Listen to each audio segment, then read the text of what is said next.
Je vous remercie. Nous passons à présent à la délibération numéro 14. Il s'agit de la convention d'accompagnement pour la réalisation d'une étude portant sur les alternatives aux mesures de protection des monuments historiques pour sécuriser le projet de réhabilitation de la tour Ayot numéro 17. Donc, je vous ai donné tous les termes techniques et je passe la parole à Patrick Jarry qui va vous présenter le sens de cette convention pour réaliser une étude.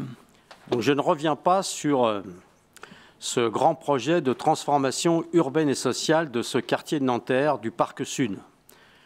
Je ne reviens pas sur notre ambition pour ses habitants, notre détermination à redonner de l'espoir à tout un quartier.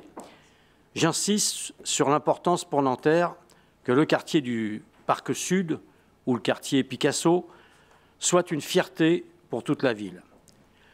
Avouons notre déception que l'État ne soit pas vraiment un vrai partenaire pour réussir un tel projet.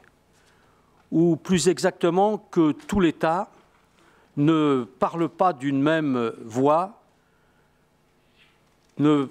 avec des décisions parfois contradictoires suivant les ministères.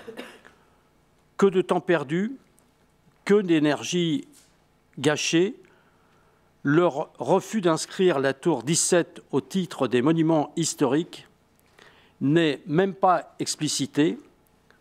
S'agit-il d'une raison financière, d'une question de doctrine ou peut-être d'une faible considération à l'égard de ces tours remarquables du XXe siècle?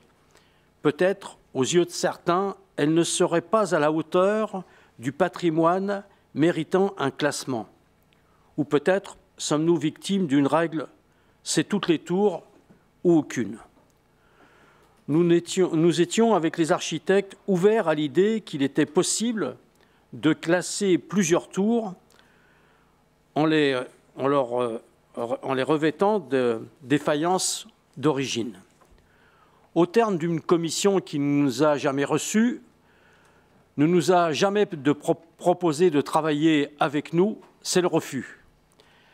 Alors, bien sûr, nous acceptons la proposition de la préfecture, de la sous-préfète à la ville, de faire une étude pour tenter de trouver une voie. Avouons qu'elle est étroite. Le changement d'usage butera toujours sur la question du coût de maintenance que représente une tour de logement IGH qu'on ne construit plus depuis 1973 et qui est très rare en France. Mais nous, Nanterre, ses habitants, ses élus, son maire, nous serons intraitables. La tour 17 ne peut pas rester en l'état. En attendant, le bailleur social de trouver une voie, peut-être avec cette étude, en attendant, le bailleur social Hauts-de-Seine Habitat doit être à la hauteur du besoin d'accompagnement des habitants. La police et la justice ne doivent rien relâcher des efforts pour que le droit aux habitants de cette tour, le droit à la tranquillité des habitants de cette tour, et nous, ville de Nanterre, nous mobilisons nos services pour tous ces enfants, ces jeunes, ces familles, parmi lesquelles beaucoup de familles monoparentales qui y logent, pour qu'ils puissent recevoir les services auxquels ils ont droit. Faisons cette étude et avançons vite. C'est une nécessité pour ce quartier, ses habitants et notre ville.